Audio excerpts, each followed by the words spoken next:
সুপ্রিয় দর্শক, ভিওডি বাংলার নিয়মিত আয়োজন নিউজ ন্যারেটিভে আপনাদের সবাইকে স্বাগত জানাচ্ছি। আমি মঞ্জুর মিলন। আপনারা জানেন যে সমসাময়িক নানা বিষয় নিয়ে আমাদের এই আয়োজন। আর আজকে আমাদের সাথে যুক্ত হয়েছেন তিনি 90-এর গণ অভ্যুত্থানের ছাত্র নেতাদের অন্যতম একজন, সাবেক ডাকসুর এজিএস, সাবেক সংসদ সদস্য, বিএনপির নির্বাহী কমিটির সদস্য নাজিম উদ্দিন আলম। নাজিম ভাই, আপনাকে ভিওডি বাংলার স্টুডিওতে স্বাগত জানাচ্ছি। আপনাকে অনেক ধন্যবাদ আমাকে আমন্ত্রণ জানাবার জন্য। আমরা সরাসরি আলোচনায় চলে যাই। আমরা জানি যে ডাকসুর নির্বাচন একটা প্রক্রিয়া চলছে, বহুল প্রতীক্ষিত এই নির্বাচন। কেননা 2019 সালে শেখ হাসিনার সরকারের সময়ে একটি নির্বাচন হয়েছিল, সেটি নিয়েও নানা বিতর্ক রয়েছে।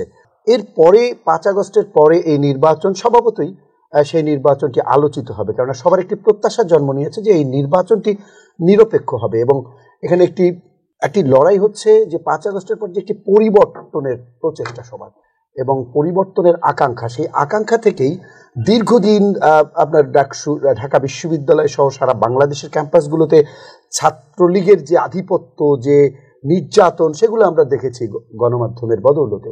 সেই প্রেক্ষাপট পেরিয়ে আমরা যখন 5 আগস্টের পরে আসছি, তখন এই ধরনের একটি নির্বাচন আসলে অবশ্যই আমাদের জাতির ভেতরে একটি আশার সঞ্চয় করে। আপনি সেটি বিষয়ে কি বলবেন, সাবেক ছাত্র নেতা হিসেবে, ডাকসুর সাবেক নেতা হিসেবে?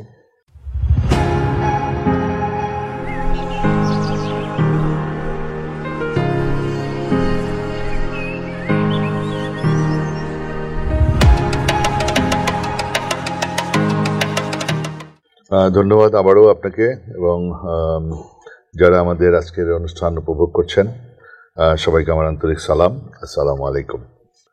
ডাকসু নির্বাচন বর্তমান অন্তর্বর্তীকালীন সরকার ইতিমধ্যে ঘোষণা দিয়েছে। ইতিমধ্যে প্যানেলও জমা পড়েছে, বিভিন্ন রাজনৈতিক দল জমা দিয়েছে প্যানেল।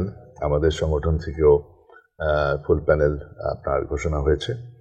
এটা আসলে সকলেরই প্রত্যাশা যে ডাকসু নির্বাচন নিয়ম অনুযায়ী হোক, কিন্তু এমন একটা পরিবেশ ছিল বিগত 17টি বছর, যার ফলে এমনভাবে একদলীয় শাসন ব্যবস্থা সহাবস্থান ছিল না।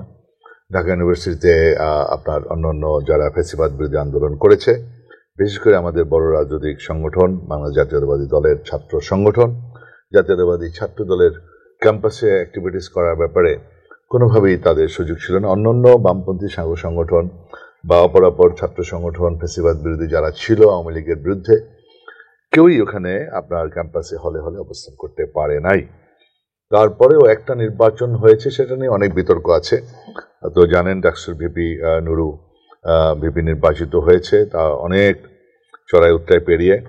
তারপরে অন্যান্যগুলো অনেক বিভিন্ন হলে অনেক বিতর্ক এসছে, সেখানে অনেক রকমের ভোটের কথা শোনা যায়। আসলে আওয়ামী লীগ জনগণের ভোটে বিশ্বাস করে না এবং জনগণেরকে তোয়াক্কা করে না। তারা সবসময় স্বেচ্ছাচারিতা এবং স্বৈরাচারী মনোভাব এটা পোষণ করে আসছে। এটা আওয়ামী লীগের বিশেষ করে স্বাধীনতার পর থেকেই আপনি দেখবেন যে আওয়ামী লীগের ভিতরে এমন একটা অ্যাটিচিউড যে তারা নিজেরা মনে করে যে দেশটা স্বাধীন তারা একা করছে, অথবা তার মানে শুধুমাত্র তাদের একাই এই দেশ স্বাধীনতার যুদ্ধে নেতৃত্ব দিচ্ছে, আর যারা ছিল সবই মনে হয় একেবারে কিছুই না। তো ইতিহাস তো সবাই জানে যে স্বাধীনতার চেতনা একটা প্রেক্ষাপট স্বাধীনতার যুদ্ধের আগে তৈরি করেছে, এটা অনস্বীকার্য। এটাকে আওয়ামী লীগ অবশ্যই এখানে ভূমিকা রেখেছে। বাট ক্রান্তিকালে আপনার যখন ক্রাইসিস, যখন দেশের মানুষ যখন কিংকর্তব্য বিমূঢ়, তখন কিন্তু আপনার আমাদের পার্টির ফাউন্ডার চেয়ারম্যান এবং আমাদের বীর মুক্তিযোদ্ধা এবং স্বাধীনতার মহান ঘোষক, উনি ঘোষণা দিয়েছিলেন চট্টগ্রাম কালুঘাট বেতার কেন্দ্র থেকে। এবং সেই ঘোষণার মাধ্যমে কিন্তু উজ্জীবিত হয়েছিল এদেশের জনগণ, এদেশের যুবক ছাত্র সকলে।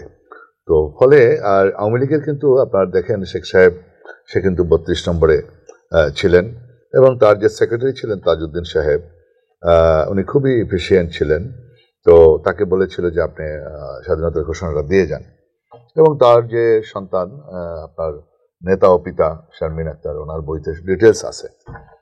তাজউদ্দিন সাহেব রিকোয়েস্ট করেছেন যে আপনি ঘোষণাটা দিয়ে যান, আপনি করেন। উনি বলেছেন না, তুমি নাকে তেল দিয়ে ঘুমাও, 27 তারিখ আমি সারা দেশে হরতাল ডেকে দিয়েছি। এবং আবার এটাও বলেছেন আপনার তাজউদ্দিন সাহেব যে আপনি চলেন আমরা একটা বাসা ওল্ড টাউনে ঠিক করেছি, ওখানে গোপনে থেকে আমরা নেতৃত্ব দিব। তো সে বলল যে না, আমি ওখানে যাব না, আর ঘোষণাও দিব না। তুমি কি আমাকে রাষ্ট্রদ্রোহী মামলায় ফেলতে চাও? তো আমি তো ওনার বাসায় থাকবেন, উনি তো ওই বাসায় ছিলেন। তারপরে আপনি খেয়াল করবেন যে তার শেখ হাসিনা ওয়াজেদ সাহেব আণবিক শক্তি কমিশনে চাকরি করতেন, পাকিস্তানের বেতন পেতেন, এবং তার সন্তান যখন পেটে ছিল সজীব ওয়াজেদ জয়, তার সিএমএইচ এ ট্রিটমেন্ট হয়েছে, আরামসে পাকিস্তানি 1,500 টাকা সুযোগ সুবিধা নিয়েছেন, সুবিধা, এবং পাকিস্তানের তারা গাড়ি জিপ দিত, সেই জিপ নিয়ে সুদন আপনার যে সিএমএইচ এ যাওয়া আসা করছে। তারপরে আপনার বেতন নিত 1,500 টাকা। তো আপনার এবং সকল ধরনের সুযোগ সুবিধা তারা ভোগ করেছে। কিন্তু ওই ক্রান্তিকালে কিন্তু আমাদের নেতা শহীদ রাষ্ট্রপতি জিয়াউর রহমান স্বাধীনতা ঘোষণা দিয়েছেন জীবনের ঝুঁকি নিয়ে। তার পরিবারের কথা চিন্তা করে নাই, পরিবারও গ্রেপ্তার ছিল তার এই ঝুঁকি নেওয়ার কারণে, রিভোল্ট করার কারণে। উনি বলেছিলেন, I major Zia do hereby declared independent of Bangladesh. এই ঘোষণাটার মাধ্যমে আপনার আমাদের দেশের সমস্ত ক্রাইসিসের ভিতরে এই ঘোষণাটা খুব একেবারে হাই অ্যান্টিবায়োটিকের মতো কাজ করেছে। সারা দেশের যুবক ছাত্ররা উজ্জীবিত হয়েছে, সেনাবাহিনী, পুলিশ, ডিফেন্সের লোকজন আমাদের সাথে আছে। সুতরাং সিভিল যারা আছে, সিভিল ছাত্ররা, যুবকরা উজ্জীবিত হয়েছে। 9 মাস দীর্ঘ সংগ্রামের মাধ্যমে দেশ স্বাধীনতা আসলো। আসার পরে আমরা কি দেখলাম? আমরা প্রত্যাশা করেছিলাম, উনি যেহেতু রাজনীতিবিদ নেতা, তখন তো জিয়াউর রহমান নেতা ছিলেন না, চাকরি করতেন। অন্য কোনো সেনাবাহিনীর অফিসাররা, আমরা দেশের মানুষ সবাই কিন্তু তাকে নেতা হিসাবে মেনে নিয়েছিলাম। কিন্তু কি দেখলাম আমরা স্বাধীনতার পরে? স্বাধীনতার পর থেকেই আপনারা দেখলাম ঢাকা ইউনিভার্সিটির ব্যালট বাক্স ছিনতাই, ছাত্রলীগ জিততে পারবে না, এই জন্য ব্যালট বাক্স ছিনতাই, ইতিহাস শুরু করলো চুরি। জাতীয় নির্বাচন 73 সালে আমাদের ভোলায়, আমাদের লালমোহনে ইলেকশন করেছিল শেখ মুজিবুর রহমান, এবং আমাদের বর্তমান স্ট্যান্ডিং কমিটি মেম্বার বীর বিক্রম, বীর মুক্তিযোদ্ধা মেজর হাফিজউদ্দিন আহমেদ বীর বিক্রম, তার পিতা ডক্টর আজহারউদ্দিন, উনিও ইলেকশন করেছিলেন। তাকে গুম করে নিয়ে আনকন্টেস্টে শেখ মুজিবকে জিতানো হয়েছিল, এবং বিভিন্ন জায়গায় সেভাবে আপনার আরো কুমিল্লাতেও এরকম ঘটনা হয়েছে। ব্যালট বাক্স ঢাকায় এনে বিমানে করে ঢাকায় এনে গণনা করা হয়েছে। তখন থেকেই আপনার এই যে কারচুপি, বিতর্কিত নির্বাচন, খন্দকার মোস্তাককে বিজয়, হ্যাঁ। তো এই যে ব্যাপারগুলো, এগুলি আপনার দুঃখজনক। এই যে প্র্যাকটিসটা শুরু হলো, যে সেখান থেকেই আপনার আঘাত করলো। বিভিন্ন পত্রপত্রিকা যেগুলো প্রতিবাদ করেছে তাদেরকে আপনার করলো, আপনার পত্রপত্রিকাগুলি ব্যান করে দিল। যেগুলো তাদের অনুগত, তাদের সমর্থনযোগ্য, সেগুলো শুধু রেখে বাকিগুলো সব ব্যান করে দিল। এই যে প্র্যাকটিস, ব্যাড প্র্যাকটিস, ফলে তার নেতৃত্ব নিয়ে প্রশ্নবিদ্ধ হতো। এবং সকলে, জাসদ নামে যে অর্গানাইজেশন ছিল, তখন তো বিএনপি ছিল না, জাসদ প্রতিবাদ করলো। ইভেন মেজর জলিল স্বাধীনতার পরে পাকিস্তানরা যখন অস্ত্র নিয়ে গেল, ইন্ডিয়ানরা যখন পাকিস্তানের অস্ত্রগুলো আপনার রেখে গেল, তখন ইন্ডিয়ানরা যখন অস্ত্রগুলো নিয়ে গেল, আপনার নিয়ে যাচ্ছিল ওখানে, সেখানে অপোজ করেছিল 9 নম্বর সেক্টর কমান্ডার, আমাদের বরিশালের কৃতি সন্তান মেজর এম এ জলিল। এবং পরবর্তীতে এই সমস্ত কারণে তাকে গ্রেপ্তার করা হলো, ভারতের পদলেহন করার জন্য, ভারতকে খুশি করার জন্য আপনার তাকে গ্রেপ্তার করলো, তার পদকও কেড়ে নেওয়া হলো, তাকে বীরোত্তম খেতাব দেওয়া হলো না। আচ্ছা, যাই হোক, এখন এই যে আপনার অবস্থাটা, এই আওয়ামী লীগ বিভিন্ন সময় বিতর্কিত হয়ে পড়ে। 75 সালের পরে দেখেন কত আনফর্চুনেট, এত বড় নেতা তার জানাজা হয় না, আওয়ামী লীগই তাকে হত্যা করলো। আওয়ামী লীগেরই পার্লামেন্ট, সেই পার্লামেন্ট ইন্ডেমনিটি বিল পাশ করলো। আপনি ইতিহাস দেখেন, ইন্ডেমনিটি বিল মালিক ওকিল সাহেব আওয়ামী লীগের স্পিকার, এবং শেখ সাহেবের স্পিকার, আবার মোস্তাক সাহেবের আমলে সেই স্পিকার, এবং সমস্ত 23 জনের ভিতরে 21 জন ক্যাবিনেট, আওয়ামী লীগের ক্যাবিনেট, আওয়ামী লীগের পার্লামেন্ট, সেই পার্লামেন্ট আওয়ামী লীগই তাকে হত্যা করে আওয়ামী লীগই আবার ক্ষমতায় বসলো, তারা ইন্ডেমনিটি পাস করলো।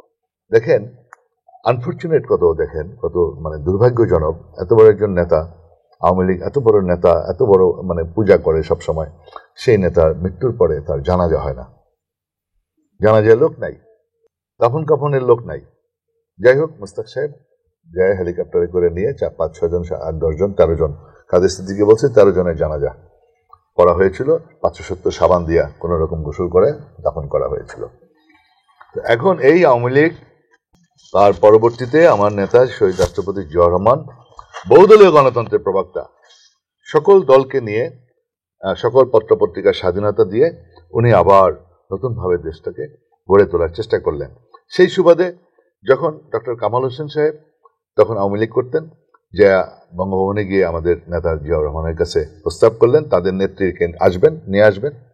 নিয়ে আসার পরে আমার নেতা শহীদ রাষ্ট্রপতি জিয়াউর রহমান তাকে অনুমতি দিলেন, হ্যাঁ উনি আসবেন, কোনো সমস্যা নাই, পারমিশন দিয়ে দিলেন।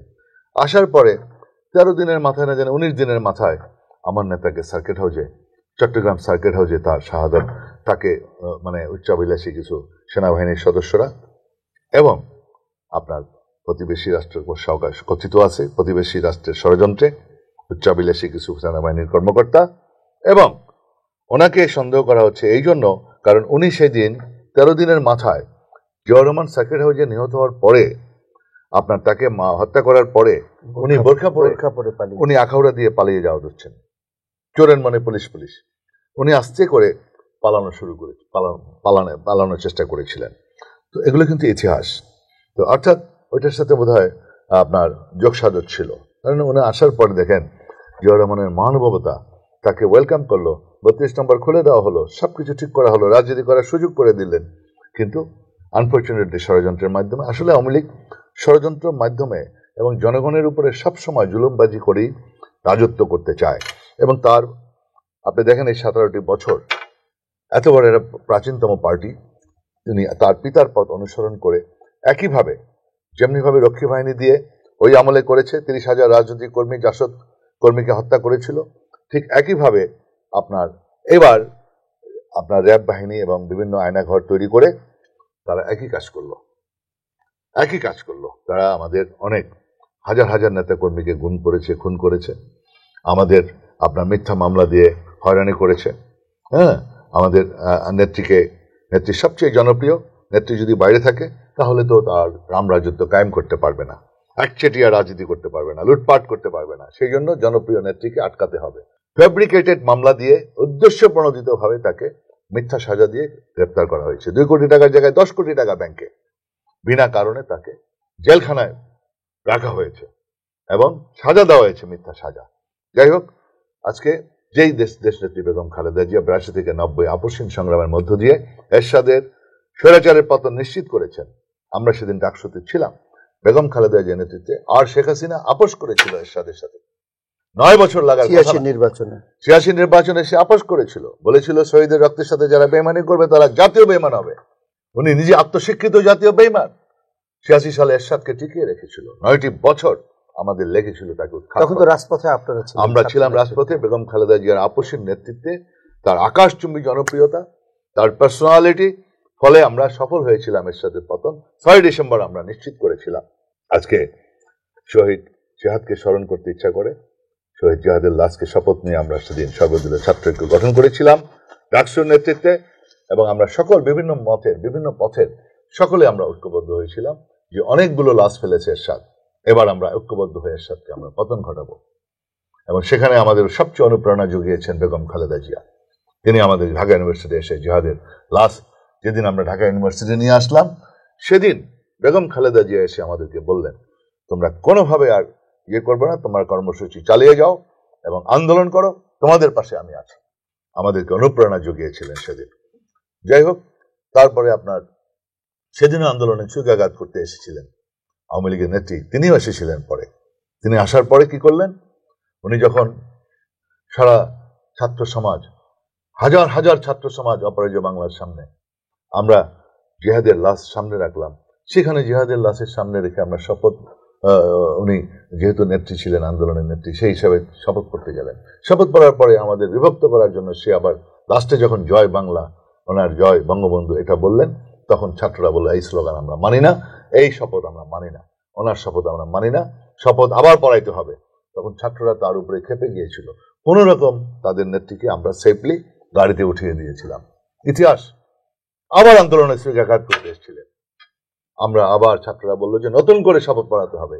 সেদিনটা সকলের অনুরোধে আবার নতুন করে শপথ করে ডাকসুর ভিপি আমানুল্লাহ আমান সেদিন আমাদের সিদ্ধান্ত অনুযায়ী সর্বদলীয় ছাত্রৈক্যের আমানুল্লাহ আমান শপথ পড়ান। এই আমাদের 11ই অক্টোবর থেকে 10ই অক্টোবর শহীদ জিহাদ মারা যায়। আমাদের দেশনেত্রী বেগম খালেদা জিয়ার নেতৃত্বে উনি সিরাজগঞ্জ পাড়া থেকে এসেছিল শহীদ জিহাদ। আমরা সেদিন আল্লাহওয়ালা ভবনের আপনার ওখান থেকে গুলি করে স্বৈরাচার, তো স্বৈরাচার গুলি করে সেখানে আমাদের জিহাদকে হত্যা করা হয়। আবার সেখানে আমরা সচিবালয় ঘেরাও কর্মসূচি ছিল, 5 দল 7 দল, আপনার বামপন্থীরা সকলেই, আওয়ামী লীগ সচিবালয়, আমরা ছিলাম আপনার ওই কি বলে হাউস বিল্ডিং বেতুল মোকাররমের এই পাশে, ওখানে আমাদেরকে টিয়ার গ্যাস লাঠিচার্জ গুলি করা হয়, সেখানে জিহাদ মারা যায়। যাই হোক, ওইটাই ছিল আমাদের টার্নিং পয়েন্ট। তারপর 27 নভেম্বর ডক্টর মিলন ভাইকে স্মরণ করতে হয়, তার আল্লাহ যেন যাকে জান্নাতবাসী করে। 27 নভেম্বর ডক্টর মিলন ভাই যখন মেডিকেল কলেজ থেকে পিজিতে আসতেছিল, সেখানে এই আপনার এরশাদের পেটোয়া বাহিনী সেখানে আপনার তাকে গুলি করে আপনার সেখানে তাকে মিলন ভাই মানে মৃত্যুবরণ করেন। 27 নভেম্বর 6 ডিসেম্বর, আর বেশি দিন লাগে নাই, সারা বাংলাদেশ উত্তাল, পেশাজীবীরা সবাই চলে আসলো। যেহেতু মিলন ভাই একজন পেশাজীবী ছিলেন, ভালো একজন ডাক্তার ছিলেন, খুবই ভালো একজন মানুষ ছিলেন, ফলে সকলে মিলে পেশাজীবীরা আপনার ছাত্র যুবক তো এমনিই খ্যাপা, সবাই মিলে ঐক্যবদ্ধ হয়ে আমরা সেদিন 6 ডিসেম্বর এরশাদের পতন নিশ্চিত করেছিলাম। একটা সুন্দর নির্বাচন হয়েছিল। জাস্টিস সাচ্চার তিনি এসে তত্ত্বাবধায়ক সরকার প্রধান হলেন সকলের আলোচনার মাধ্যমে, এবং একটা সুষ্ঠু নির্বাচনের মধ্য দিয়ে আপসের নেত্রী হিসেবে বাংলাদেশের সর্বপ্রথম মহিলা প্রধানমন্ত্রী হিসাবে আমাদের প্রিয় নেত্রী বিএনপি চেয়ারপারসন দেশনেত্রী বেগম খালেদা জিয়া নির্বাচিত হলেন। তারপরে সুন্দরভাবে তত্ত্বাবধায়ক সরকার অধীনে নির্বাচন হবে। 96-এ আমরা পাশ করলাম, আমি এমপি হলাম, ওই পার্লামেন্টে আমরা পাশ করালাম বেগম খালেদা জিয়ার নেতৃত্বে তত্ত্বাবধায়ক সরকার। আওয়ামী লীগ, জাতীয় পার্টি, জামাত সবাইকে মিলে আমাদের বিরুদ্ধে 173 দিন হরতাল করে আন্দোলন করে আমার নেত্রী আপনার 15 ফেব্রুয়ারি নির্বাচনের পরে পার্লামেন্টে পাশ করালাম। কিন্তু আমরা এত কিছু, বেগম খালেদা জিয়ার মহানুভবতা দেখেন, সে পিটিয়ে পাটিয়ে এবং বিভিন্ন আইন প্রকারী সংস্থাদেরকে ব্যবহার করে ক্ষমতায় থাকতে চান নাই। 1 মাসের মধ্যেই সবকিছু করে আপনার 12ই জুনে আমরা নির্বাচন, উনি ক্ষমতা হস্তান্তর করলেন। যেহেতু সবাই তত্ত্বাবধায়ক চাচ্ছে, উনি মেনে নিলেন। আমরা তত্ত্বাবধায়ক সরকার আইনগত ভিত্তি দিয়ে পার্লামেন্টে পাশ করিয়ে আমরা আমার নেত্রী ক্ষমতা প্রেসিডেন্ট বঙ্গভবনে গিয়ে ক্ষমতা হস্তান্তর করে আমরা আমাদের নেত্রী পল্টনের জনসভায় লক্ষ লক্ষ মানুষের জনসভার সামনে এসে উনি উপস্থিত হয়েছিলেন। তো এইভাবে যে আপনার অ্যাক্টিভিটিসটা আপনি লক্ষ্য করেন। আর শেখ হাসিনা দেখেন 17টি বছর জনগণকে তোয়াক্কা করলেন না, তার পিতার পথ অনুসরণ করে উনি আয়নাঘর করে, এটা করে, সেটা করে, জুলুম অত্যাচার করে আমাদের হেন নির্যাতন বাদ দেয় না। তারপরে কোন নির্বাচনী যে প্রতিষ্ঠানগুলো আপনার সব ধ্বংস করে দিল। বাংলাদেশের রাষ্ট্রের 3টা স্তম্ভ হলো গুরুত্বপূর্ণ, একটা হলো আইন বিভাগ, একটা হলো নির্বাহী বিভাগ, আর একটা হলো বিচার বিভাগ। বিচার বিভাগ দল কানাদের বসালো, আপনার সচিবালয় আপনার নির্বাহী বিভাগ একই অবস্থা, যারা যোগ্য, যারা উপযুক্ত, যারা মেধাবী তাদেরকে সুপারসিড করা হলো, সুপারসিডেড হয়ে তাদের দল কানাদের বসালো, একদম দলীয়করণ করে ফেললো, সব গিয়ে বন্দনা করা শুরু করলো। 32 নম্বরের টঙ্গিপাড়া আপনার বিভিন্ন রেকর্ড আপনার চিন্তা করতে পারবেন না। এক সময় এক একজন একটা ইনস্টিটিউশনের প্রধানরা গিয়ে কিভাবে বন্দনা শুরু করে, কিভাবে গিয়ে চামচামি করে, এগুলি আমরা সব 17 বছর লক্ষ্য করলাম। তো তারপরে আপনি দেখেন 14 সাল, 18 সাল, 24 সাল 3টা নির্বাচন ধ্বংস করে দিল। আর ডাকসু নির্বাচন তো প্রশ্নই আসে না। আজকে ডাকসু নির্বাচন আপনি লক্ষ্য করেন যে নির্বাচনী প্রক্রিয়া তো শেষ করলো। যাই হোক, আমরা ধন্যবাদ জানাই আমাদের নোবেল লরিয়েট, বর্তমান অন্তর্বর্তীকালীন সরকারের প্রধান উপদেষ্টা। উনি একটা রোড ম্যাপ তার বক্তব্যের মাধ্যমে এসছেন, এবং উপদেষ্টা পরিষদের সকলেই বলছেন তারা সবাই অ্যাডামেন্ট, এবং আমাদের 15 ফেব্রুয়ারির ভিতরে অর্থাৎ রোজার আগে আপনার নির্বাচন অনুষ্ঠিত হবে। নির্বাচনটা সকলের একটা প্রয়োজন, সকলের মানে একটা প্রাতিষ্ঠানিক রূপ দিতে হলে, কারণ আওয়ামী লীগ তো প্রত্যেকটা প্রতিষ্ঠান, সাংবিধানিক প্রতিষ্ঠান ধ্বংস করে দিয়েছে। তো এখন এই প্রতিষ্ঠানগুলো গড়ার জন্য নির্বাচনের কোনো বিকল্প নাই, এটার কোনো বিকল্প নাই। এখন এটাকে কেন্দ্র করে আপনি যদি এখন নির্বাচন পিছান, কারা পিছাতে চায়? পিছাতে গেলে যারা নির্বাচিত হতে পারবে না, তারা মনে করে যে এভাবে নির্বাচন যদি পিছিয়ে যায় তাহলে তারা বিভিন্নভাবে লাভবান হবে। কিন্তু তারা একটা জিনিস চিন্তা করে না যে নির্বাচিত সরকার ছাড়া আপনার দেশি বিনিয়োগ, বিদেশি বিনিয়োগ হয় না, গভর্নমেন্ট স্টেবল গভর্নমেন্ট হয় না, মানুষ কনফিউশনে থাকে, অনিশ্চয়তার ভিতর থাকে, একটা আনসার্টেনটি আপনার প্রকাশ পায়। ফলে এখানে আপনাকে চিন্তা করতে হবে যে একটা সুন্দর অবাধ নির্বাচনের মাধ্যমে আপনার এই জিনিসটা আমরা 17 বছর আন্দোলন করেছি, যেটা আওয়ামী লীগ ধ্বংস করে দিয়েছে নির্বাচনের প্রক্রিয়াকে। এখন যেহেতু একটা পরিবেশ হয়েছে, আমরা ফ্যাসিবাদকে বিদায় করেছি, তারা বুঝতে পারে নাই যে এইভাবে আপনার ফেরাউন নমরুদের মতো আপনার যদি শাসন করে তো এটা চিরদিন টিকা যায় না। আর বাংলাদেশের মানুষ স্বাধীন চেতা, গণতন্ত্র প্রিয়, তারা নির্বাচনমুখী। সুতরাং তাদেরকে এইভাবে জোর করে চাপিয়ে দেওয়া কিছুদিন রাখা যেতে পারে, কিন্তু বেশি দিন রাখা যায় না। এটা যদি ভবিষ্যতেও যদি কেউ এটা করতে যায়, তাদের পরিণতি একই হবে। সুতরাং এটা থেকে এই আপনার ফ্যাসিবাদ বিরোধী আন্দোলন, এই জুলাই আগস্টের আন্দোলন থেকে আমাদের প্রত্যেকটা রাজনৈতিক দলের অনেক কিছু শিক্ষণীয় রয়েছে আমি মনে করি। তো ফলে আমরা মনে করি যে এখানে জাতীয় নির্বাচনটা খুব জরুরি। এই নির্বাচনটা যেন সুষ্ঠুভাবে হয়, তাহলেই এটা আমাদের অন্তর্বর্তীকালীন সরকারের জন্য চ্যালেঞ্জ। এবং ফ্যাসিবাদ বিরোধী যারা আমরা একসাথে ছিলাম, আমাদের সকলের ভিতরে এই ব্যাপারে একটু ঐক্য হওয়া উচিত। এটা আমাদের জন্য চ্যালেঞ্জ। আমরা যারা ফ্যাসিবাদকে মুক্ত করেছি, আমরা যারা ফ্যাসিবাদ বিরোধী শক্তি, এই শক্তি সকলকে উপলব্ধি করতে হবে। যদি আমরা সুন্দরভাবে এটা সফল করতে পারি, তাহলে আমরা সফলকাম হব। তাহলে আর ফ্যাসিবাদীরা আসতে পারবে না, তাহলে আর কেউ একটা সুযোগ নিতে পারবে না। বিভিন্ন রকমের সুযোগ নেওয়ার জন্য বিভিন্ন জনে বিভিন্ন রকমের অপচেষ্টা চালাচ্ছে। এই ব্যাপারে আমাদের প্রত্যেকটা শক্তিকে ঐক্যবদ্ধ হতে হবে। বিভিন্ন ছোট মানে কিছু কিছু ব্যাপারে তারা অজুহাত নিয়ে ঝগড়া বিবাদ এবং বিভেদ সৃষ্টি করা যাবে না। এখানে কিছু কিছু বিষয় আপনার ঐক্যমতের ভিত্তিতে যেগুলো আসছে, আমরা তো অনেক ছাড় দিয়েছি, বিএনপি অনেক ছাড় দিয়েছে। তো এখানে যতগুলো আমরা ঐক্য বুঝতে পেরেছি, সেগুলো আমরা ঐক্যমত হয়ে আমরা জুলাই সনদ স্বাক্ষর করে আমরা এটা ছেড়ে দিই। বাকিগুলি আমরা কোনটা কোনটা করি নাই, আমরা কোনটা সেটা আপনারা জনগণের কাছে বলেন, জনগণের কাছে ছেড়ে দেন, ক্যাম্পেইন করেন। আমরা এই পয়েন্টগুলো বলছিলাম, বিএনপি এটা শুনে নাই, আমরাও বলবো যে আমরা এই কারণে শুনি নাই, আমরা এক্সপ্লেন করবো জনগণের কাছে। জনগণের কাছে ছেড়ে দেন, জনগণ তো এই দেশের মালিক। এই মালিকানা তারা চায় একটা ভোট দিতে, 17টি বছর ভোট দিতে পারে নাই। সুতরাং ভোটটা হলে পরে যারা মেজরিটি পাবে, আরে ভাই এখন আওয়ামী লীগ চলে গেছে, এখন বিএনপি অটোমেটিক বড় রাজনৈতিক দল। তো বিএনপিকে ঠেকাইতে হবে কেন? ঠেকানোর চিন্তা কেন? বিএনপি ক্ষমতায় চলে যাবে, বিএনপিকে ঠেকাও, এই মানসিকতা থেকে বেড়ে আসতে হবে। তাহলে কি আওয়ামী লীগ আসবে আবার?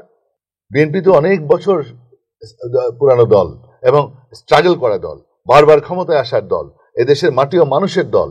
এই দলের তো অনেক অ্যাচিভমেন্ট রয়েছে, অনেক অর্জন রয়েছে। স্বাধীনতার যুদ্ধে আমার নেতা শহীদ রাষ্ট্রপতি জিয়াউর রহমান, আপনি সেখানে ইতিহাস থেকে তাকে বাদ দিবেন কিভাবে? আমাদের বিশাল অর্জন। আপনি দেখেন আপনার 82 থেকে 90 আমার নেত্রী দেশনেত্রী বেগম খালেদা জিয়ার বিশাল অর্জন, বিশাল স্যাক্রিফাইস। মাঝখানে আওয়ামী লীগ আপনার 86 সালে বেইমানি করছে এবং সেই জন্য 90 সালে বেগম খালেদা জিয়া প্রাইজ পাইছে, আর শেখ হাসিনা প্রাইজ পায় নাই, প্রধানমন্ত্রী হতে পারে নাই। সব মনে করছিল তারা জিতে যাবে, আমরা ক্ষমতায় যেতে পারবো না। আমাদেরকে বলছিল আপনার একটা বিমানবন্দরে সাংবাদিকদের উদ্দেশ্যে, বিএনপি 10টা সিটের বেশি পাবে না। তার এই দম্ভ কোথায় চলে গেছে? 91 সালে আমাদের নেত্রী প্রধানমন্ত্রী হয়েছে, কারণ তার আপসীর নেতৃত্বের জন্য, তার পার্সোনালিটি, তার জনপ্রিয়তা, তার একাগ্রতা, তার কমিটমেন্ট, ফলে উনি এসছেন। জনগণ সব বুঝে, জনগণের সাথে ধোঁকাবাজি চলে না, ধোঁকাবাজি করে প্রতারণা করে এই সমস্ত ভাওতাবাজি করে রাজনীতি চলে না। এই ভাওতাবাজি করেছে যারা। এখন আপনাকে চিন্তা করেন আমাদের অ্যাচিভমেন্ট, তারপরে এই 17টি বছর দেখেন আমাদের স্ট্রাগল, আমাদের আপনার প্রায় কয়েকশো আমাদের নেতাকর্মী গুম হয়েছে, আমার বন্ধু ইলিয়াস আলী সহ, চৌধুরী আলম সহ আপনার। তারপরে আপনার কয়েক হাজার আমাদের খুন করেছে, প্রায় 4000-এর উপরে। আপনার জুলাই আগস্টে আমাদের এখানেও প্রায় 422 জন আমাদের নিহত হয়েছে জুলাই আগস্টে। এই যে আপনার 17টি বছর ম্যাডামের অ্যাবসেন্টে আমার অ্যাক্টিং চেয়ারম্যান, আমাদের নেতা, আগামী দিনের নেতা ইনশাআল্লাহ তারেক রহমান সাহেব নেতৃত্ব দিয়েছেন, আমাদের দলকে ঐক্যবদ্ধ রেখেছেন। আর আজকে ছাত্ররা এসছে, তারা ঐতিহাসিক ভূমিকা রেখেছে, আমরা স্বীকার করি। অ্যাট দি 11th আওয়ারে আমরা তো 17টি বছর আমরা স্ট্রাগল করে আসছি। যদি ওরা কোঠা বিরোধী নামে যদি রাস্তায় নামছে, সেই জন্যই তারা রাস্তায় দাঁড়াতে পেরেছে। যদি আজকে এনসিপি যে গঠন করেছে, এনসিপির নামে যদি ফ্যাসিবাদ বিরোধী আন্দোলন করতো, নামতো রাজপথে, কোনোদিন তারা দাঁড়াতে পারতো না। এটা মাথায় রাখতে হবে। কেউ যদি ক্রেডিট নিতে চায় এককভাবে, ভুল। যেমন আমরাও ক্রেডিট নিতে পারবো না এককভাবে। জামাত ইসলামেরও তাদেরও অনেক স্ট্রাগল আছে, হেফাজতেরও স্ট্রাগল আছে। শাপলা চত্বরে কিভাবে পাখির মতো গুলি করে হত্যা করেছে, জামাতের নেতা কর্মীদেরকে কিভাবে অত্যাচার করেছে, বিএনপিকে 17টি বছর আমার নেতাকে আসতে দেয় নাই, আমার নেত্রীকে বিনা কারণে জেলে রেখেছে, আমাদের নেতা কর্মীকে মিথ্যা মামলা দিয়ে সারা দেশে নেতা কর্মীদেরকে গায়েবী মামলা, এই মামলা সেই মামলা দিয়ে লক্ষ লক্ষ নেতা কর্মীদেরকে আপনার মিথ্যা মামলা দিয়ে হয়রানি করেছে, কারাগারে রাখা হয়েছে, হত্যা করা হয়েছে, গুম করা হয়েছে, খুন করা হয়েছে। আমাদের তো বিরাট অর্জন। এই 17 বছরে তো আমাদের তারেক রহমানের নেতৃত্বে বিশাল অর্জন। আওয়ামী লীগ বারবার আমাদের দলকে টুকরা টুকরা করতে চেয়েছেন। জুলাই আগস্টের এই আন্দোলনে তারেক সাহেবের যে ভূমিকা, সে যে বিদেশে বসে সে সমস্ত জিনিসগুলো আমাদেরকে অর্গানাইজ করেছেন এবং এই এনসিপি ওদের পাশে থাকার জন্য। অনেকে বলে কি যে আপনাদের তো মহাসচিব বলেছেন যে আপনারা তো এই কোঠা বিরোধী আন্দোলনকে আপনারা সমর্থন করেন নাই, এই কথাটা বলার চেষ্টা করে। আরে এটাই তো কৌশল, এটাই তো রণকৌশল। যদি আমরা ওখানে যেখানে বারবার শেখ হাসিনা বলতেছে জামাত আর বিএনপির খেলা, এটা আমরা সেখানে অস্বীকার করার কারণ হলো ওরা যেন রাস্তায় টিকে থাকে। যদি আমরা বলতাম সেদিন আমরা এইটার সাথে আছি, আর রাস্তায় থাকতে পারতো না। আস্তে আস্তে তারা দানা বাঁধছে। যখন হেলমেট বাহিনী, আওয়ামী লীগের পেটোয়া বাহিনী, সন্ত্রাসী বাহিনী তারা তাদেরকে ছাত্রদেরকে গুলি করলো, বুক পাইতে দিল, তখন আরো সকলের সিম্প্যাথি আসলো, সারা দেশের জনগণ ঝাঁপায়ে পড়ছে। তখন আমরা সাথে সাথে আমরা ধরছি। কিন্তু কোঠা বিরোধী আন্দোলনের শুরুতেই আমাদের তারেক সাহেবের নির্দেশে সব সময় যারা ফেজে ছিল না তাদেরকে বলে দেওয়া ছিল সব যাও। কিন্তু ওই কথাটা বলা হয়েছে যে মহাসচিব কৌশল করে বলছে যে আমরা এদের সাথে নাই, এটা রাজনৈতিক কৌশল, মাঠে থাকতে পারতো না। তো কৌশলে আমরা আল্লাহর রহমতে জয়ী হয়েছি। ফেসিবাদ বিরোধী আমরা এমনভাবে তিক্ত অভিজ্ঞতা হয়েছে, সেই কারণে সমস্ত জনগণ তারাও খুব অতিষ্ঠ ছিল। সারা দেশের আবাল বৃদ্ধ বনিতা সব মা বোনেরা, বাচ্চারা, শিশুরা সবাই বাসা থেকে বেরোয় আসছে। গোটা দেশের এটা বিজয়, এদেশের জনগণের বিজয়। সেই বিজয় আল্লাহর রহমতে আমরা অর্জন করতে পেরেছি। এখন আমাদের দরকার দেশটাকে সুন্দরভাবে গড়ে তোলা। আমরা এখন ডাকসু নির্বাচনটাও আমাদের, যেহেতু এটা একটা আপনার আন্দোলনের শীতাগার, ঢাকা বিশ্ববিদ্যালয় সব সময় যে কোনো প্রতিবাদী আন্দোলনে, আপনি ভাষা আন্দোলন বলেন, 69-এর আন্দোলন বলেন, 62 শিক্ষা আন্দোলন বলেন, 69-এর গণঅভ্যুত্থান, 71-এর স্বাধীনতা যুদ্ধ, সেই স্বাধীনতা যুদ্ধে প্রথম পতাকা উত্তোলন করেন আসম আব্দুর রব অপরাজেয় বাংলার পাদদেশে। স্বাধীনতার ইশতেহার পাঠক শাহজাহান সিরাজ, স্বাধীনতা ইশতেহার পাঠক করেন ছাত্রনেতা। ডাকসুর ভিপি, জিএস, এজিএস, চার খলিফা সবাই বলে আপনার আসম আব্দুর রব, শাহজাহান সিরাজ এবং সিরাজুল আলম খান এবং আপনার কি বলে সে নুরে আলম সিদ্দিকী এবং আব্দুল কুদ্দুস মাখন, ডাকসুর ভিপি, জিএস, তৎকালীন বাংলাদেশ ছাত্রলীগের প্রেসিডেন্ট সেক্রেটারি, এই চার খলিফা। এদের যে অবদান, সেই অবদানকে খাটো করে দেখা হয়েছিল আওয়ামী লীগ তৎকালীন সময় ক্ষমতা আসার পরে। তো এই যে ছাত্ররা তাদের সবসময়ই আপনার অগ্রভাগে ছিল। 90-এর আন্দোলনে ছাত্র গণ অভ্যুত্থান, সেখানে আমরা সকল ছাত্র সংগঠন আমরা অগ্রভাগে ছিলাম ডাকসুর নেতৃত্বে। ফলে আপনার ঢাকা ইউনিভার্সিটি সবসময় আপনার দেখবেন সকল ছাত্র আন্দোলনে গিয়েছিল। এবারও দেখেন ঢাকা ইউনিভার্সিটির মেধাবী ছাত্ররা নেতৃত্ব দিয়েছে জুলাই আগস্টে। সুতরাং এটাই স্বাভাবিক, ছাত্ররা সবসময় প্রতিবাদী এবং ঢাকা বিশ্ববিদ্যালয়ের নেতৃত্ব দেয়। তো ঢাকা ইউনিভার্সিটির নেতৃত্ব খুব ইম্পর্টেন্ট। ডাকসু নির্বাচনের অনেকদিন যাবৎ ফেসিবাদ ছিল, ফেসিস্টরা ছিল, যার ফলে নির্বাচনের প্রক্রিয়াটা ছিল না। আমি আশা করব একটু ঝুঁকিপূর্ণ হয়ে গেল অন্তর্বর্তীকালীন সরকারের জন্য বিরাট চ্যালেঞ্জ যে জাতীয় নির্বাচনের পূর্বে এই ডাকসু নির্বাচনের ঝুঁকি নেওয়া এবং রাজশাহী ইউনিভার্সিটির ঝুঁকি নেওয়া। তো এটা কিন্তু খুব সুন্দরভাবে যারা ইউনিভার্সিটির প্রধান রয়েছেন তারা অত্যন্ত নিরপেক্ষতা বজায় রাখতে হবে। এখানে কোনোভাবে যেন পক্ষপাতিত্ব না হয়, খুব সতর্কভাবে প্রশাসন, সরকার সকলকে নিরপেক্ষ থাকতে হবে। যদি নিরপেক্ষ থেকে এখানে যার যার প্রতিষ্ঠানের জন্য সুন্দরভাবে ছাত্রছাত্রীরা যেন সুন্দরভাবে ভোট দিতে পারে, তাদের যে রাইট, ফান্ডামেন্টাল রাইটস, সেটা যেন তারা প্রয়োগ করতে পারে, এটাই আমি আশা করব। আর বৃহত্তম রাজনৈতিক দল এবং বৃহত্তম রাজনৈতিক দলের ছাত্র সংগঠন জাতীয়তাবাদী ছাত্রদল সবসময় বরাবরই জাতীয়তাবাদী ছাত্রদল ইতিবাচক ভূমিকা রেখেছে। বর্তমান এই জুলাই আগস্টের আন্দোলনেও অত্যন্ত ইতিবাচক ভূমিকা রেখেছে এবং তাদের অনেক স্যাক্রিফাইস, অনেক ছাত্র বন্ধু জাতীয়তাবাদী ছাত্রদলের নেতা কর্মীদেরকে আমরা হারিয়েছি। যেমনিভাবে হত্যা হয়েছে, গুম হয়েছে, এবং মিথ্যা মামলায় জর্জরিত বিভিন্নভাবে, যেমন আমাদের বর্তমানে ভিপি, জিএস, এরা সবাই জুলাই যোদ্ধা। এদের অনেক স্যাক্রিফাইস, যেমন আবিদ ভিপি ক্যান্ডিডেট, আমাদের জিএস ক্যান্ডিডেট হামিম, এবং জিএস ক্যান্ডিডেট মায়েদ, হ্যাঁ, এরা সবাই জুলাই যোদ্ধা। এদের অনেক স্যাক্রিফাইস এবং ফ্রেশ ব্লাড, ঢাকা ইউনিভার্সিটির মেধাবী ছাত্র। তো সুতরাং বড় রাজনৈতিক দল হিসাবে এবং বিএনপির যে 17টি বছর তাদের স্যাক্রিফাইস এবং আমাদের ছাত্র দলের স্যাক্রিফাইস, হ্যাঁ, তো সেগুলো মিলে ঢাকা বিশ্ববিদ্যালয়ের যেহেতু আন্দোলনের সূতিকাগার, তারা অবশ্যই আমি আশা করি ঢাকা বিশ্ববিদ্যালয় 90 ডাকসুতে যেমনিভাবে এককভাবে আমরা বিজয়ী হয়েছিলাম, এখন তো আপনার ছাত্রলীগ রাজনীতিতে নিষিদ্ধ, তো সেই হিসাবে আমি আশাবাদী যে আমাদের ছাত্র বন্ধুরা, ছাত্রছাত্রীরা, মেধাবী ছাত্রছাত্রীরা জাতীয়তাবাদী ছাত্র দলের যে প্যানেল, এই প্যানেলকে বিজয়ী করবে, গণতান্ত্রিক ধারাকে অব্যাহত রাখবে। সেক্ষেত্রে সবচেয়ে বড় জিনিস হলো বর্তমান অন্তর্বর্তীকালীন সরকারের জন্য চ্যালেঞ্জ, এবং ঢাকা বিশ্ববিদ্যালয়, রাজশাহী বিশ্ববিদ্যালয় যেখানে যেখানে নির্বাচন হচ্ছে, সেই প্রতিষ্ঠানের প্রধানকে খুব স্বচ্ছতার সাথে নির্বাচনটা। কিন্তু এখানে একটি বিষয় আছে আমি উল্লেখ করতে চাই, সেটি হলো যে 90-এর প্রেক্ষাপট আর এখনকার প্রেক্ষাপট কিন্তু এক নয়। তখন আপনারা সরকার বিরোধী প্লাটফর্মে ছিলেন সবাই, অর্থাৎ সরকারের বিপক্ষে সবাই রায় দিয়েছে, এরকম একটি প্রেক্ষাপট ছিল। এখন কিন্তু তা নয়, এখন কিন্তু সরকার ক্ষমতায় আছে ঠিকই, কিন্তু যারাই নির্বাচনে করছে তারা কিন্তু সমান সুযোগ সুবিধা নিয়ে আছে। ছাত্রদের মধ্যে রাজনৈতিক যারা, প্রত্যেকেই সেই সমান সুযোগ নিয়ে আছেন এবং প্রত্যেকেই কিন্তু জুলাই যোদ্ধা। এইরকম একটি প্রেক্ষাপটে আসলে যুদ্ধটা তো আসলে কিসের? এখানে ভোটের লড়াইটা আসলে আদর্শিক।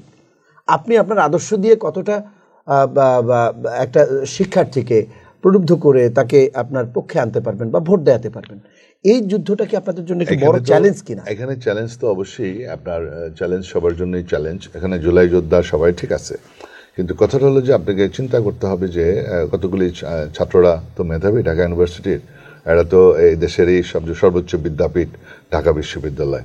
কতগুলো জিনিস কাজ করে। একটা হলো রাজনৈতিক দল, কোন দলের সাথে ছাত্র দল বা ছাত্র শিবির অথবা অন্যান্য ছাত্র সংগঠন বা অন্যান্য বাম সংগঠন, হ্যাঁ, এগুলি চিন্তার ব্যাপার আছে যে তাদের কি ভূমিকা ছিল। আরেকটা জিনিস চিন্তা করে যে ব্যক্তি হিসাবে যারা যারা ভিপি, জিএস যারা দাঁড়িয়েছে, তারা কতখানি মেধাবী, তাদের কতখানি স্যাক্রিফাইস, তাদের কতখানি কমিটমেন্ট, এই যোগ্যতাটাও দেখে এবং রাজনৈতিক দলের সাথে আপনার কোন রাজনৈতিক দলের সাথে সম্পৃক্ত, এটাও একটু ইউনিভার্সিটি ঢাকা ইউনিভার্সিটি তো খুবই প্রগতিশীল, তারা খুব প্রগতিশীল, খুবই প্রগ্রেসিভ মাইন্ডেড এবং মেধাবী।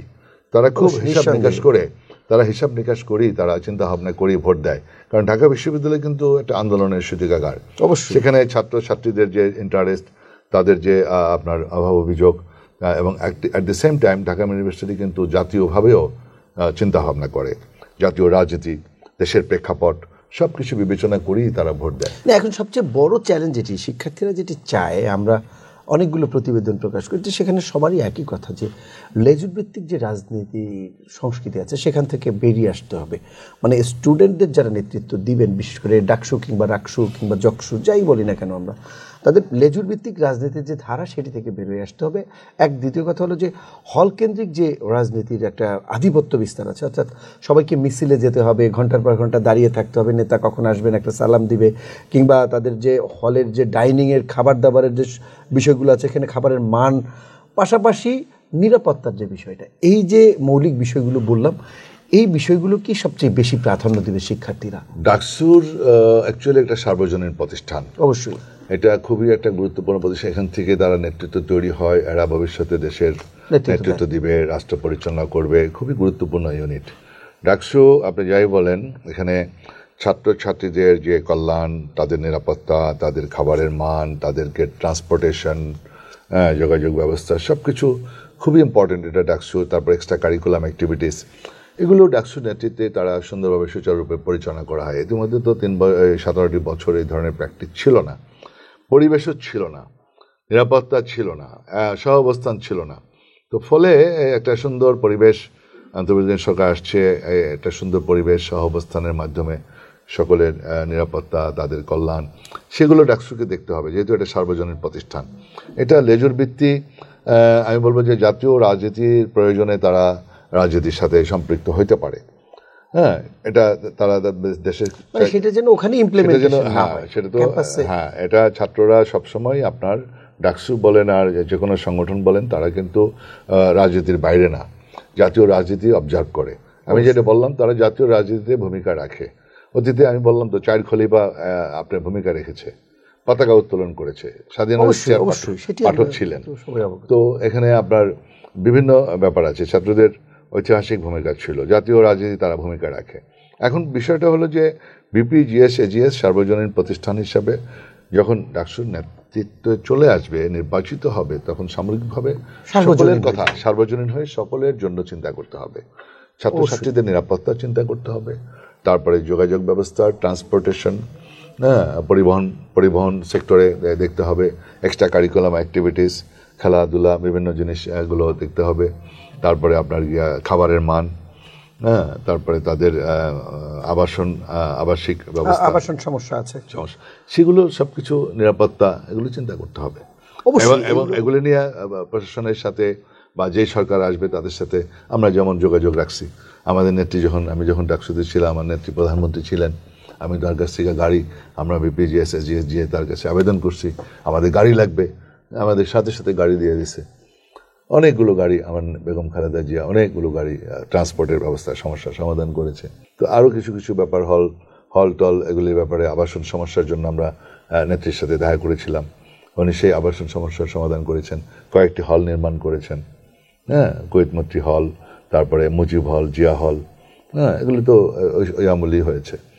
তো শিক্ষার মানের একটা বিষয় আছে, যেখানে ঢাকা বিশ্ববিদ্যালয় প্রাচ্যের অক্সফোর্ড খ্যাত, এখানে শিক্ষার মানের দিক দিয়ে অনেক এগিয়ে ছিল, সারা বিশ্বে একটা সুনামও ছিল, সেই জায়গায় কিন্তু তলানিতে ঢাকা সেই জায়গায় নাই হওয়ার কারণ আছে, এখানে শিক্ষকরা পলিটিক্সে ইনভলভ হয়ে গেছে, তারা পলিটিক্সে ইনভলভ হয়ে নেগেটলি তারা ওই পদে, বিভিন্ন জায়গায় পদে বসার জন্য রাজনীতির সাথে সম্পৃক্ত হয়ে পলিটিক্যাল পার্টিকে অ্যাফোর্ড করছে, ফলে রাজনীতির সাথে এমনভাবে জড়িত। এখন গবেষণা এগুলো শুধুমাত্র আমরা শিক্ষকদের দোষ দিলে কিন্তু হবে না, এখানে কিন্তু সরকারগুলো আসে, সরকার রাজনৈতিক দল, হ্যাঁ, যে রাজনৈতিক সরকার থাকে তাদেরও এটা করতে হয়।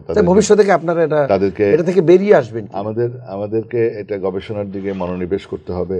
ভবিষ্যতে আমাদের যদি বিএনপি আপনাদের দল নির্বাচিত হয়, আমাদের সরকার, আমাদের নেতা ইনশাল্লাহ, আমাদের জনাব দেশনায়ক তারেক রহমান সাহেব যদি ইনশাল্লাহ দায়িত্ব পান, আমি এটা আপনার বলতে পারি যে স্বাভাবিকভাবে আমাদের সেনাবাহিনী একটা প্রতিষ্ঠান, বিশাল প্রতিষ্ঠান, ভেরি ইম্পর্টেন্ট অর্গানাইজেশন। তো এটা অর্গানাইজেশনালি আপনি যদি বলেন যে এদের কোনো ঘিলু নাই, এটা কোনো কথা?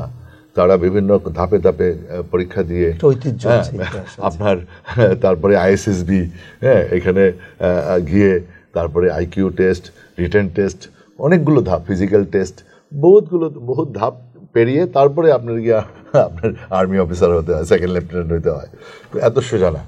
তো আপনার পুলিশ অফিসার, এরাও আপনার সেভাবে কয়েকটা ধাপ পেরিয়ে বিসিএস পরীক্ষা পাশ করে তারপরে আপনার গিয়ে একজন আপনার অফিসার, প্রত্যেকেই তার, তো আপনি কিন্তু যোগ্যতা প্রমাণ করে আসতে হবে। প্রতিষ্ঠানকে আপনি এইভাবে দেশের প্রতিষ্ঠান, আমাদের সাংবিধানিক প্রতিষ্ঠান। তো সুতরাং ব্যক্তি বিশেষে অন্যায় করতে পারে, দলকানা হতে পারে, পদলেহন করতে পারে, চামচামি করতে পারে, যায় কদমবুচি করতে পারে, সেটা ব্যক্তি বিশেষ, তাদের বিচার হবে, আইনের আওতায় আসবে। কিন্তু এই যে জিনিসগুলো আপনার কথা বলা হয়, আবার আমাদের নেতা নেত্রীকে নিয়ে, জিয়া পরিবারকে নিয়ে কটূক্তি করা হয়, বাজে কথা বলা হয়, বাজে অশ্লীল স্লোগান, তো আর দরকার নেই, অশ্লীল স্লোগান কোনো প্রয়োজন নাই, এতে তাদের ইমেজ ডাউন করে। সিনিয়রদেরকে নিয়ে, বড় রাজনৈতিক দল নিয়ে, প্রতিষ্ঠান নিয়ে, সেনাবাহিনী নিয়ে, আপনার যে লেভেলে সেই লেভেলের আপনাকে কথা বলতে হবে। সুতরাং দুই একজন, বেশি না, এনসিপির দুই একজন খুব অতিরিক্ত কথা বলে, এই সমস্ত অশ্লীল কথা বলে, এগুলি থেকে বিরত থাকতে হবে। নিজেদের ভবিষ্যৎ চিন্তা করতে হবে যে আমরা কি করব। আমার পিএস, সে যদি 200 কোটি টাকার মালিক হয়, তাহলে তো যে মন্ত্রী, যে উপদেষ্টা, সেও তো বিতর্কিত হয়ে যায়। তার পিএস কিভাবে 200 কোটি টাকার মালিক হয়? বিশেষ করে এরকম একটা পরিবর্তনের পরে তার উপদেষ্টার, তার পিতা মাতা ভাই বোনদেরকেও কন্ট্রোল করতে হবে। একজন উপদেষ্টার পিতার সম্পর্কে শোনা যাচ্ছে এই ঘটনা, খুনের ঘটনা, এটা। আবার আজকে আমরা একটা খবর দেখলাম যে একজন উপদেষ্টার বাবা বিএনপির ইউনিয়নের সাধারণ সম্পাদক হতেই পারে, হয়েছে। হ্যাঁ, মাহফুজ। আজকে দেখলাম বিষয়টি। আপনার মাহফুজের কথাবার্তা তো বেশ সংযত, ভালো।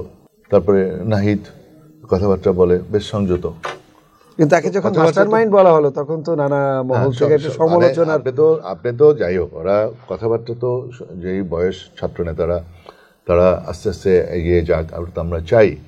কিন্তু তারা যদি তাদের অ্যাক্টিভিটিস যদি ইতিবাচক না হয়, তাদের অ্যাক্টিভিটি যদি নেতিবাচক হয় তখন তো তারা হারিয়ে যাবে। আমরা চাই না যে ছাত্ররা, তরুণ ছাত্ররা যে এগিয়ে আসছে, রাজপথে দাঁড়িয়েছে, করেছে, স্যাক্রিফাইস করেছে, হ্যাঁ, তো তারা যেন নিঃশেষ হয়ে না যায়, তারা যেন বিতর্কিত না হয়, তাদেরকে সতর্কভাবে এগিয়ে যেতে হবে আমি মনে করি। আমরা একটু আলোচনা শেষ পর্যায়ে, আমরা সবশেষ আপনার কাছে জানতে চাইবো, সামনে আমাদের একটি নির্বাচন, প্রধান উপদেষ্টা নির্বাচনের একটি সময় নির্ধারণ করে দিয়েছেন, ফেব্রুয়ারির মধ্যেই নির্বাচন। নির্বাচনকে সামনে রেখে নির্বাচন কমিশন, সরকার এবং সংশ্লিষ্ট যে প্রতিষ্ঠানগুলো আছে সেই প্রতিষ্ঠানগুলোর উদ্দেশ্যে আপনি কি বলবেন? এখানে নির্বাচন বাংলাদেশে এই অন্তর্বর্তীকালীন সরকারের একটা বিরাট চ্যালেঞ্জ। আমি আশা করি ডক্টর ইউনূস স্যার তো এখন আবার বলছেন যে আমি নির্বাচনে পরে আমাকে কেউ রাখতেও চায়, আমি কোনো সরকারে থাকবো না, অর্থাৎ ওনার একটা চ্যালেঞ্জ। কারণ উনি তো আসলে একজন আমাদের সকলের অভিভাবক, সম্মানিত, আমাদের সকলেরই সম্মতির ভিত্তিতে উনি ওখানে বসছেন। তো আবার পোলাপানে আমাদের ছাত্ররা কেউ তাকে নিয়ে এখন কথা বলা শুরু করছে, সেই উনি ওখানে সেজদা দিয়ে আসছেন, এই সমস্ত কথা বলার তো দরকার নাই। এগুলো তো রাজনীতি, আল্লাহর কাছে এগুলি তো খুব বাজে জিনিস। এভাবে যদি স্যারকে এভাবে হেয় করা হয়, হ্যাঁ, ছাত্ররা তোমরা কেন এখন হুট করে, সবার সম্মতির ভিত্তিতে উনি এখানে বসছেন। এখন নির্বাচনটা তো সকলের ডিমান্ড, বিচার প্রক্রিয়া স্লো, সংস্কার যে কটা ঐক্যমত হবে সেগুলো ছেড়ে দিয়ে বাস নির্বাচনের দিকে যেতে হবে, নির্বাচনের কোনো বিকল্প নাই। নির্বাচনের মাধ্যমেই আপনার একটা পরিবেশ তৈরি হয়। আপনি যত নির্বাচন হবে, আপনি যদি আবার উল্টাপাল্টা করেন, দেশ ঠিক মতো না চালাইতে পারেন, জনগণ আপনাকে আস্থা করে ফেলে দিবে। ডাকসু নির্বাচন হবে, আপনার ছাত্রদের যদি কল্যাণে আপনি কাজ না করেন, আপনি যদি উল্টা পথে চলেন, ছাত্রছাত্রীরা আবার ভোট হবে, ছাত্রছাত্রীরা ওকে নির্বাচিত করবে না। তো নির্বাচনের প্র্যাকটিসটা হলে হবে কি, আপনার হলে হলে হলে সুযোগ সুবিধা, ছাত্রদের সুযোগ, তখন আপনার এই গণবিস্ফোরণ হবে না, এই গণবিস্ফোরণ হবে না, মব জাস্টিস হবে না, এই চাঁদাবাজি এগুলি সব বন্ধ হয়ে যাবে, সব কন্ট্রোল হয়ে যাবে। একটা গভর্নমেন্ট একটা চেইন অফ কমান্ড চলে আসবে। এখন তো চেইন অফ কমান্ড, মতামত প্রকাশের সুযোগ দিবেন, চেইন অফ কমান্ড অধিকার দিবেন, তখন মানুষ তো ভাববে যে আমি আমার সে সুযোগ কাজে লাগিয়ে আমি নির্বাচিত করেছি একজনকে। এখন সমস্যাটা হচ্ছে আপনার চেইন অফ কমান্ড নাই। আর আওয়ামী দোসররা কিন্তু আপনার বিভিন্ন প্রশাসনে এখনো রয়েছে। আমাদের ইউনূস স্যার কিন্তু এদেরকে, সেটি তো সবচেয়ে বড় চ্যালেঞ্জ। হ্যাঁ, এটা কিন্তু একটা প্রবলেম। তো এই জন্য আপনার অনেক সময় চুপচাপ তারা থাকে, বৈশা অ্যাকশনে যায় না। আমাদের নেতা কতগুলিরে মানে যাদের বিরুদ্ধে অভিযোগ আসছে তাদেরকে বের করে দিছে এবং তাদেরকে আইনের আওতায় নিয়ে আসতে বলে, তারা আইনের আওতায় নেয় না। তো এই যে ম্যাজিস্ট্রেসি পাওয়ার দেওয়া আছে, এই যে একটা গ্যাপ, এটা তো বন্ধ হয়ে যেতে পারে। এটা নির্বাচিত সরকার হলে সম্ভব ছিল। হ্যাঁ, এটা এখন প্রশাসন, আমাদের তারেক রহমানের কাছে তো প্রশাসন নাই, অবশ্যই না। সে কি পারে, যদি তার সংগঠনের কেউ বদমাইশি করে, সে পারে তার কাছে খবর আসলে পরে সে এক্সপেল করতে, দলীয় ব্যবস্থা গ্রহণ করতে পারে। এটার বাইরে বাকিটা করবে কে? প্রশাসন, আইন প্রকারী সংস্থা। হ্যাঁ, তো তাদেরকে ধরলে পরে আমাদের কেউ বলছে যে না, তাকে ধরেছেন কেন, ধরা যাবে না। কয়েকটারে ধরলে পরে তো বাস সব দেশ ঠান্ডা হয়ে যায়। বা অন্য এনসিপির যদি যে চারটারে কয়েকটারে ধরছে ওই দিনকে বনানীতে, হ্যাঁ, সব ঠান্ডা হয়ে যাবে। জামাতের যদি কেউ এগুলি করে, সেগুলি করে ফেলবে, আইনের আওতায় নিয়ে আসবে, কেউ আপত্তি করবে না। দেখেন, রাজনৈতিক সরকার না হলে তার জন্য বড় চ্যালেঞ্জ হয়ে যায়। আমরা তো সন্ত্রাসকে প্রশ্রয় দিব না। আপনি দেখেন তো, আওয়ামী লীগ কখনো এরকম কয়েক হাজার বহিষ্কার করছে? কয়শো বহিষ্কার করছে? বিএনপি ৫,০০০। এই প্র্যাকটিস আওয়ামী লীগে আছে? আওয়ামী লীগের বিএনপির সময় এমনও আছে, বুঝছেন, কোনো উল্টা পাল্টা করেছে, এমপিদেরকেও জেলখানায় ঢুকিয়েছে।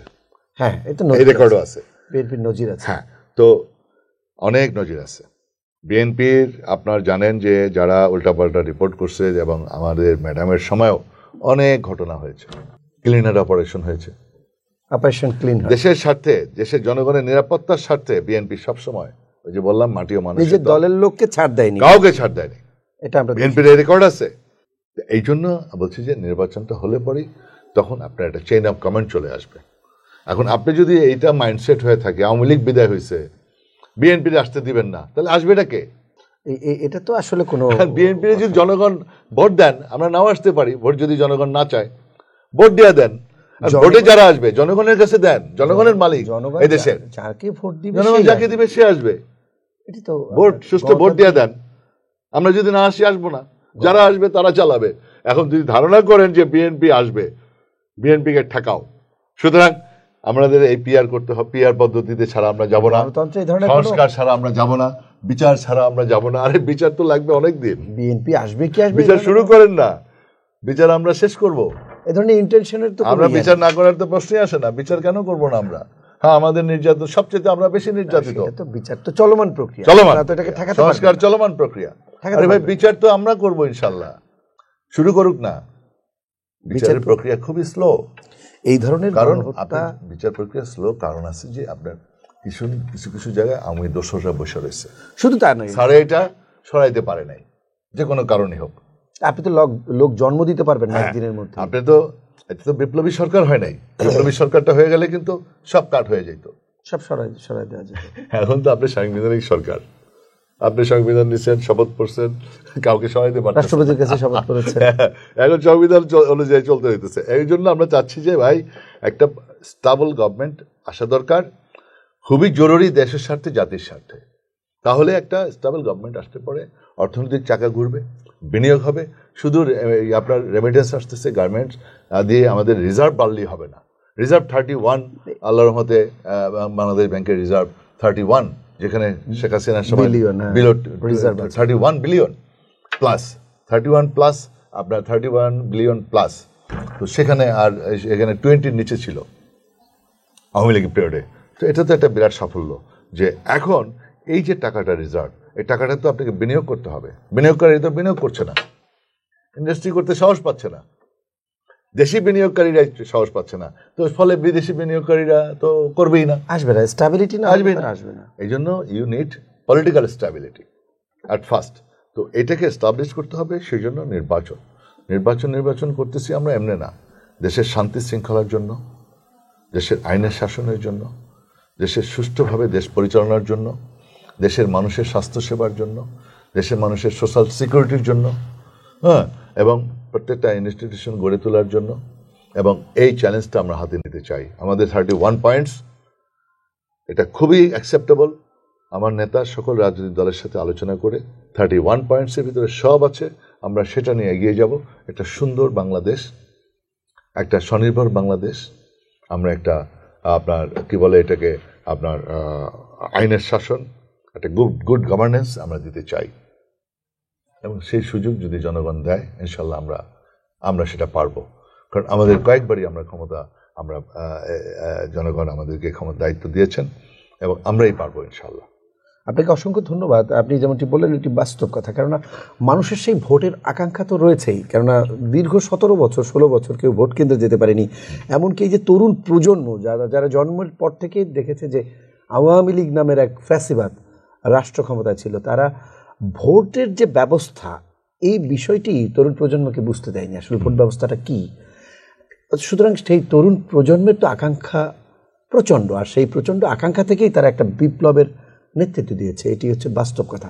সুতরাং আমাদের প্রত্যাশা থাকবে যে এই সরকার একটি সুন্দর নির্বাচনের পথে হাঁটবে এবং একটি গ্রহণযোগ্য নির্বাচন দিয়ে জনগণকে দায় মুক্তি দেবে, অর্থাৎ মানুষের যে প্রত্যাশা ছিল সেটি পূরণে সক্ষম হবে। আপনাকে ধন্যবাদ নাজিমউদ্দিন আলম, আপনি আপনার মূল্যবান সময় আমাদেরকে দিয়েছেন ভিআইডি বাংলা স্টুডিওতে এসে। আপনাকে ধন্যবাদ। হ্যাঁ, সুপ্রিয় দর্শক, আমাদের আলোচনা এখানেই শেষ করতে হচ্ছে। অন্য কোনো দিন অন্য কোনো অতিথিকে নিয়ে আপনাদের সামনে হাজির হব। সেই পর্যন্ত সবাই ভালো থাকুন, সুস্থ থাকুন আর নিরাপদেই থাকুন।